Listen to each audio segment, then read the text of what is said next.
There we go. There's your poll question. Your options. What will the playoff committee hand Tennessee today?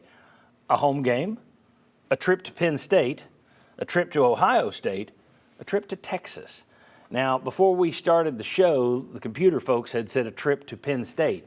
I think all of our projections swung that to Ohio State, but we'll see. Again, you had two saying Ohio State, one saying Penn State, and I'm not so sure it's not Penn State. I don't know. We'll see. I don't think it's Texas, though. But play along with us. Right under that Hearthside Bank logo is a little QR code. Use your smartphone. Get a shot of that. Play along. Or visit our website. Go to the polls. Hit the polls button. And you can play along there. We like keeping track of that. Need your feedback. Thank you very much. I was going to play a clip here, but we've went so far over in that first segment, I'm not going to play it. The whole point of the segment was to play the clip. Josh Heupel was on Rich Eisen's show this week. For those of you who didn't see it, Tyler, you saw it. Yep. Rich Eisen was giving him every opportunity in the world to complain, to campaign, to talk about, all right, what do you need to do? What has the committee gotten wrong, blah, blah, blah. Heupel would have none of it. It was literally, well, look, if you're worried about anything other than let's just tell me where to play, who to play, you're not going into it with the right mindset. I wanted to applaud the television set because it was the anti-Lane Kiffin. It was the adult in the room. There was no whining. There was no, well, if you're going to look at Alabama, we beat Alabama, the way Kiffin was with South Carolina. Yeah. It looked like somebody who's a football coach who was like, Rich, I appreciate you being here, man, for having me on. Thank you. We got to go to practice. It looked like a guy who's, let's get ready and go play. I loved it personally. My question, should he have campaigned? No. I don't like it, but should he have? I mean, some of these guys keep going out on limbs that then get cut off behind them.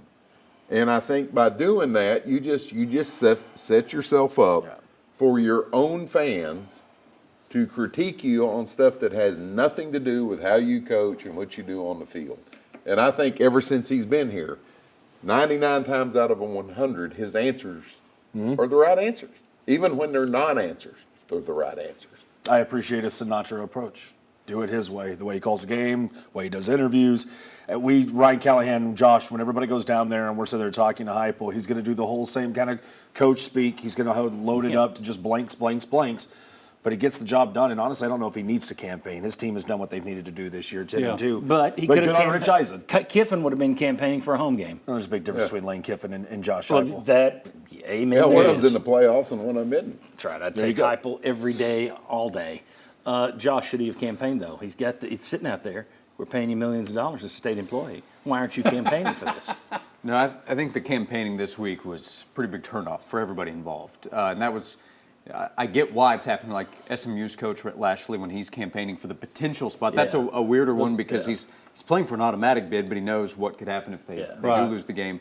But I don't know anybody that wanted to see it. So I think often Josh Heupel's approach is to say as little as possible to create less headlines, and that was an easy spot to create less talk about, because he also knows they're in, which helps. Yeah, it's Belichickian in saying nothing, minus the jackass.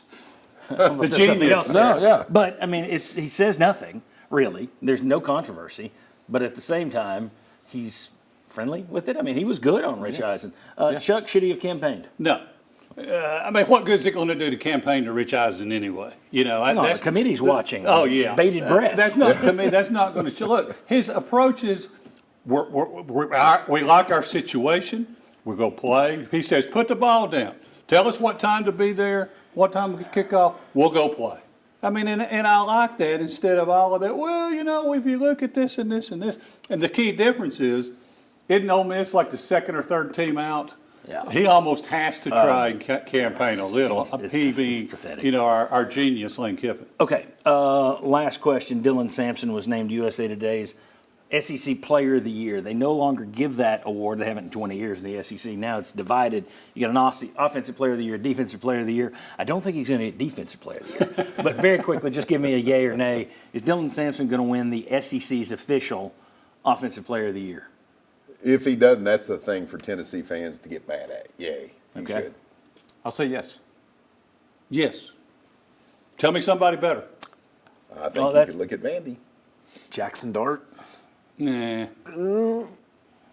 I think Dylan Sampson wins it, but I think numbers are terrific, but the big spots he fell short. So I would go Kept Dylan. I throwing think picks at Florida. Yeah. I'll be the guy who says Okay. there could be somebody that messes something up. It could be Jackson. That's Hart. fine. The question was, do they get? It's not we get I don't it like to your them, it's do they attitude, get it to Tom. them?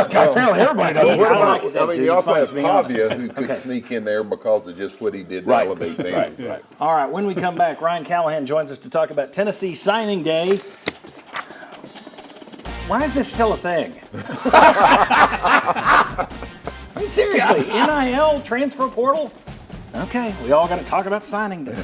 We'll talk signing day with Ryan next. Come on back.